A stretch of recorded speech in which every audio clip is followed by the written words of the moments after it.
500 रुपयाचे तिकीट काढलं गेलोच नाही मॅडम.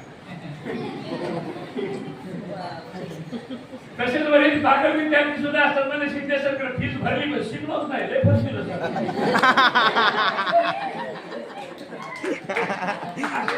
विद्यार्थ्यांमध्ये असतात. म्हणून ते कोणी 70% 60% जे ऐकतात आणि त्याची भरपाई करून देतात. How to listen, how to concentrate on mind on 100%. लक्ष 100% कसं द्यायचं एका मिनिटात शिकवतो.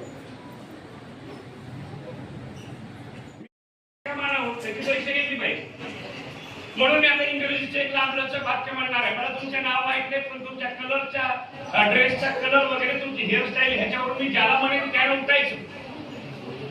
मी एक वाक्य म्हणणार आहे ज्याला म्हणत त्याला उठायचं आणि ते मी बोललेलंच वाक्य तुम्ही बोलून दाखवायचं. मी इंग्रजीचं लांबलचक वाक्य म्हणणार आहे आणि मी बोललेलं वाक्यच तुम्हाला ऐकायचं आणि तेच वाक्य तुम्हाला ज्याला म्हणत त्याला उभा राहायचं आणि वर्गात बोलून दाखवायचं. रेडी?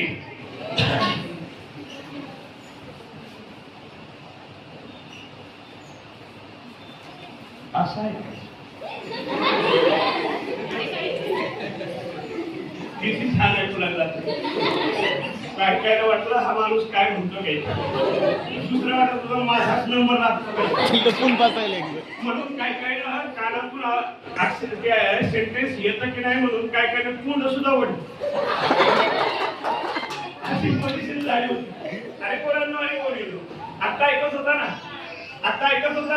असं ऐकायला शिकलात ना. जगामध्ये एक ही थेरी नाही एक ही सिद्धांत नाही की जो मानवी मेंदूला कळत नाही.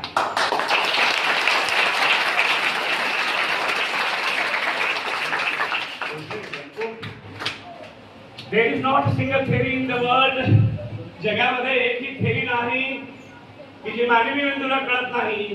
त्याचं कारण because each and every theory in the world is a production of human brain. कारण दुनियातले सगळे सिद्धांत ते मानवी मेंदूची निर्मिती. माणसाने सिद्धांत मांडले ते मानवी मेंदूला समजणारे सिद्धांत असतात. 1 नंबरचा होता. 2 प्रत्येकाला डोकं आहे. डोक्यावर केस आहेत. केसाच्या खाली कवटीमध्ये एक ऍटम आहे चांगला ब्रेन नावाचा. ते माणसाला 1250 ग्रामचा मेंदू आहे. हत्तीला 300 ग्रामचा मेंदू आहे. हत्तीला फक्त 300 ग्रामचा मेंदू आहे. माणसाला 1250 ग्रामचा मेंदू आहे. म्हणून माणूस हत्तीपेक्षा भारी आहे.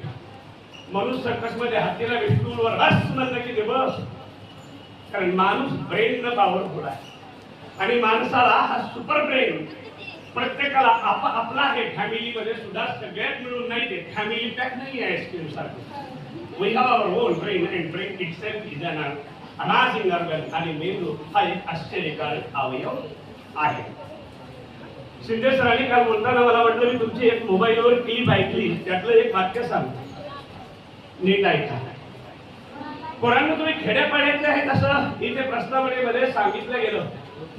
खेड्यापाड्यातले माणसं कसे काम करतात माहिती आहे. त्यांच्या हाताला फोडं आलेले असतात. ज्वारी करताना सकाळी हातात ताटलेली असतात. बोटं ताटलेली असतात. फोडं ताटून गेलेले असतात. तरी दुसऱ्या दिवशी सकाळी पुन्हा ती चिपाटे पुन्हा ती झाडं उपटावी लागतात. कधी कधी पावसाळ्यामध्ये बूट चप्पल चालत नाही. चिखलातून जावं लागतं. मुरलेल्या पायामध्ये हातपात काटा घुसतो आणि काटा घुसलेल्या काढताना इकडून टोकरावं लागतं. रक्ताला तो काढताना लगेच वर गेले की कुजलेला काटा असतो तो काढायला गेले की पुढत राहतो. काटामध्येच राहतो. शेवटी पाय रक्ताला लागतो. शेवटचा काटा काढल्याबरोबर रक्ताची धार बाहेर येते आणि गावातली आमची खेड्यातली माय म्हणते जरा मेण लावून शेकून घे बेटा म्हणजे कळ मरण. आणि मग त्यावेळेला मेण लावलं जातं. मेण तापवलं जातं. हनमेन एखाद्या वेळेस इतकं चापतं की त्याचे चटके बसायला लागतात. माणूस उड्या मारायला लागतो. अशा वेदना नाही कष्ट करून विद्यार्थ्यांना आपल्याला पैसे पुरवलेले असतात आणि मायबाप अपेक्षेनं पाहतात की माझी लेकरं शहरामध्ये ती साहेब होऊन येणार आहे. माझी लेक शहरामध्ये ती मॅडम होऊन येणार आहे आणि त्याला साहेब आणि मॅडम बनवायला मी शहरामध्ये टाकलेल्या माझ्या हाडाचं काळ करेल. रक्ताचं पाणी करेल. सर्वस्वाचा त्याग करेल. पण माझ्या लेकराला मी मोठं करेल.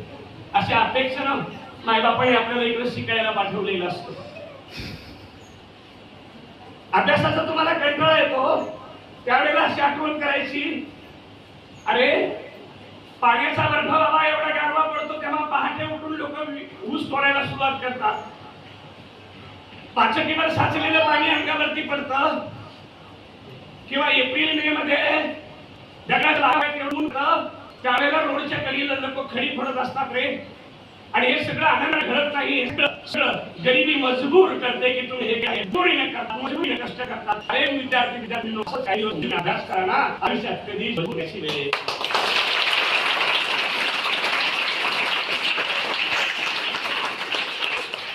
कंटाळा आला की आठवलं पाहिजे. अरे त्यांना कसं कंटाळा येत नसते, लोक तर खरी बोलताय. अरे त्यांना कसं कंटाळा येत नसेल रे, मध्यरात्री सुद्धा उसाची ट्रक भरतायत आणि तुम्हाला पुस्तक वाचताना कंटाळा येतो. भगतसिंगचं प्रतीक या ठिकाणी मांडलेलं आहे.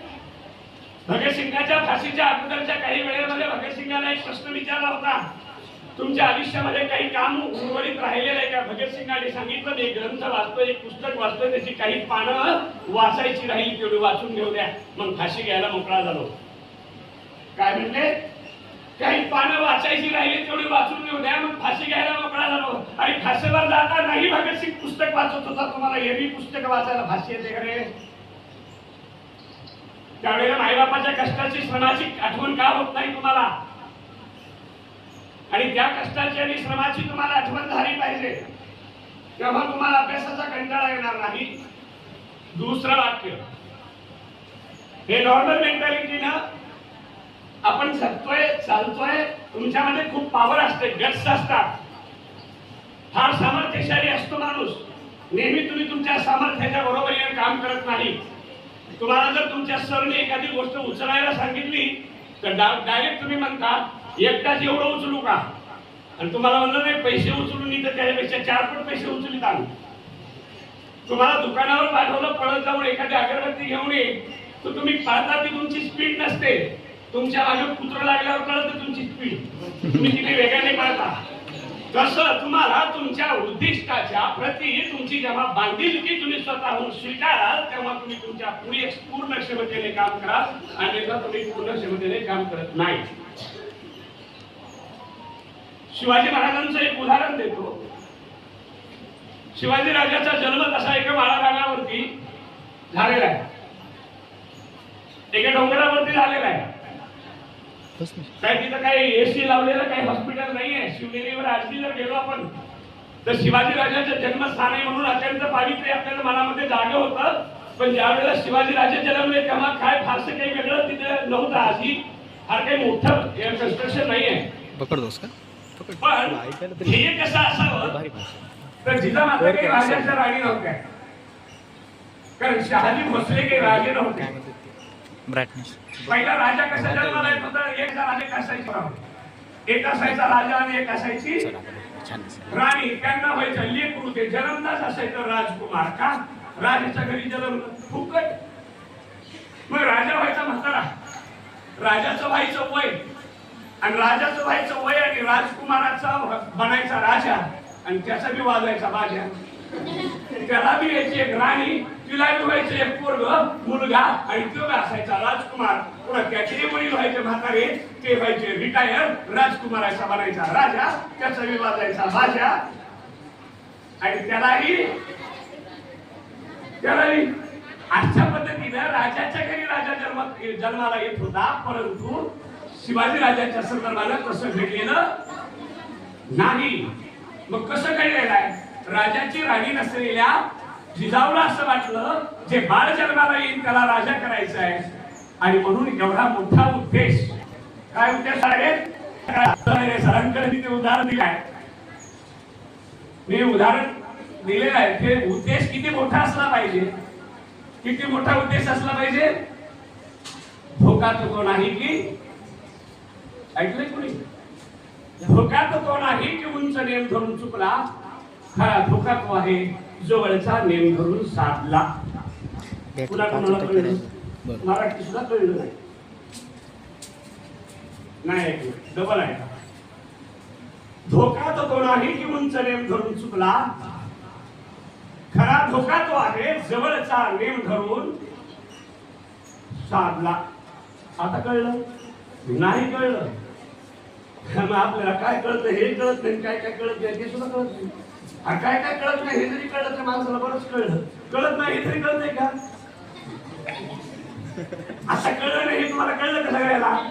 अरे धोका तो नाही की उंच नेम धरून चुकला, खरा धोका तो आहे जवळचा नेम धरून साधला. समजा तुम्ही 100% नेम धरला आणि 99% पडले. नेम चुकला पण धोका झाला नाही.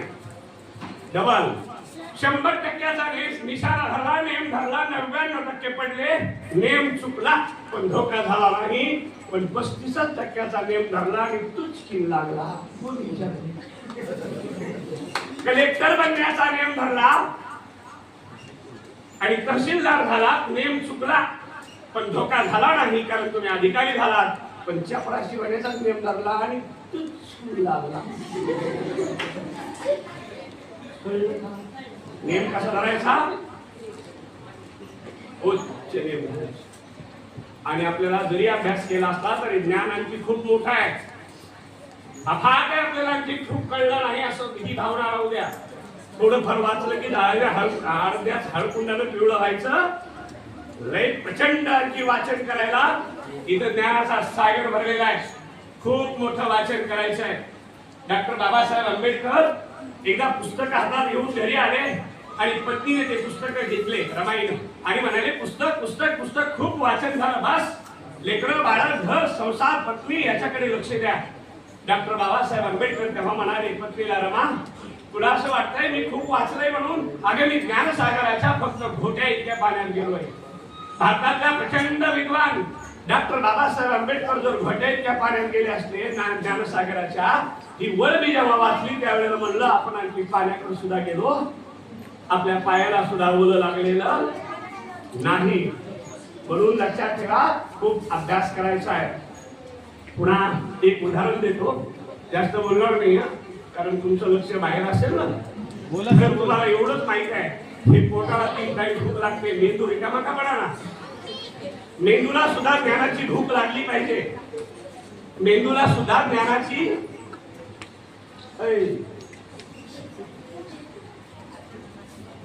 अरे मेंदूला सुद्धा ज्ञानाची भूक लागली पाहिजे. इकडंच कव्हाली भूक लागली, दिमाग खुला पडलाय त्याच्यावर विचार करा. आणि मेंदूची भूक विचाराने भागते, त्याला विचाराचं अन्न द्यावं लागतं. सांगा बरं मुलांना, आणि मग मी तुम्हाला एक प्रश्न विचारतो, पक्षी कशामुळे उडतात रे? घरात उडतात कारण शेरूची एक सुद्धा कोंबडी पाथरीला आली नाही. पाथरीची शेरू आली काय कधी कोंबडी? मग कोंबडीला पंखा नाही काय? मग पक्षी पंखाने उडाले असते तर सगळ्या कोंबड्या एकाच तिकडे गेले असते. पण शेरूची एक सुद्धा कोंबडी पाथरीला आली नाही याचं आकाश साहेब साक्षीदार आहे. मी नाही आली. मग पंख तर असे आहे ते गच्च आहे. विचार सांगू, जे मार्गदर्शक असतात ना, मार्गदर्शक ते तुमच्या मेंदूला असं लेख करत असतात. मार्गदर्शकाची गरज असते. एक माणूस शहरातून असा चालताना एका ऑटोवाल्याला हात केला आणि ऑटोवाल्याला म्हणला, मला बस स्टँडला जायचे, किती रुपये घेणार? ते म्हणला 100 रुपये. ते म्हणलं या, त्यापेक्षा पायी जातो. बराचशा वेळ चालला, बस स्टँड काही आलं नाही. पुन्हा तोच ऑटोवाला समोर आला, त्याला हात केला. अरे म्हणले मला बस स्टँडला जायचे, किती रुपये घेशील? ते म्हणला 150 रुपये. अरे म्हणले मगाशी 100 म्हणला, अर्धा तास झाला मी आता पायी चाललोय आणि आता तर पैसे कमी व्हायला पाहिजे ना. ते म्हणला पण बस स्टँडच्या दिशेने तुम्ही जात नाहीत ना, बस स्टँड इकडे तुम्ही चाललात, इकडे अर्धा तास तुम्ही इकडे चालला, बस स्टँड पासून लांब आलात म्हणून 150. मार्गदर्शकाची यासाठी गरज असते की माणूस कोणत्या डायरेक्शनला जातो. नुसत्या वेगाला काही महत्व नाही, योग्य दिशेने तो वेग आहे का हे जास्त महत्वाचं आहे. गरुडाची मादी जेव्हा अंड घालायची असते ना, फिमेल ईगलला 400 स्क्वेअर किलोमीटर सगळ्यात उंच काय आहे ते शोधते आणि सगळ्यात उंच ठिकाणी अंड घालते. आणि कोंबडी खुरड्यामध्ये अंड घालते. ती जे अंड्याला उभवते, ही जे अंड्याला घोळते. दोन्हीच्या अंड्यामधून चांगल्या चांगल्या गुरुजीच्या टीममध्ये तुम्ही शिकतात. निरोपाच्या संदर्भाने अशाही गुरुजीचा निरोप घ्यावा लागतो. विद्यार्थी एखादी लाडकी लेक हातावरच्या फोडाप्रमाणे मायबापाने जपलेली असते. ती मोठी होते, लग्नाच्या वयात येते आणि लग्नाच्या वयात आल्यानंतर एक गाडी सजवून येते, फुलाच्या माळा सजवून येते आणि गाडीवर लिहिलेलं असतं दुल्हन हम ले जाएंगे. ऐकायचं का? गाडीवर लिहिलेलं दुल्हन हम ले जाएंगे. आणि ती मुलगी मायबापाचा सुद्धा निरोप घेते आणि मृत्यूनंतर या सृष्टीचा आपल्याला निरोप घ्यावा लागतो. म्हणून निरोप ही कंपल्सरी घडणारी घटना आहे. एखादा माणूस रेल्वेच्या काचाकडून बसतो, बाजूला जनावरं दिसतात, कुर्ण्या दिसतात, पिकं दिसतात, गुलाबाचा बगीचा दिसतो, मस्त फुलं दिसतात, मोर दिसतात, पक्षी दिसतात, प्राणी दिसतात, माणसं दिसतात, शहरं दिसतात, नद्या दिसतात, पाणी दिसतं, खूप सुंदर असं दृश्य दिसतं. पण आपलं स्टेशन येतं त्यावेळेला उतरावं, ट्रेन चालू राहते. म्हणून 10वीचे मुलं ज्या डब्यात बसलेले होते त्या डब्यातून अलगदपणे आपला प्रवास झाला. स्टेशन आल्याबरोबर हे मुलं खाली उतरतील, दुसरे प्रवासी त्या डब्यात बसतील, प्रवास चालू राहील. क्लासेसचा प्रवास चालू राहील. तुमचा या ट्रेन मध्ये, या निर्णय क्लासेसच्या ट्रेन मध्ये प्रवास कसा झाला रे? 10वी वाले कसा झाला प्रवास? चांगला झाला की नाही? चांगला झाला तर पुढच्या प्रवाशाला सांगत राहा ही गाडी चांगली आहे, आरामदायी प्रवास आमचा झालेला आहे, तुमचाही सुखद प्रवास होईल असं दुसऱ्या पॅसेंजरला सांगणं जरुरी आहे. आणि शेवटी तुम्हाला जातो सांगतो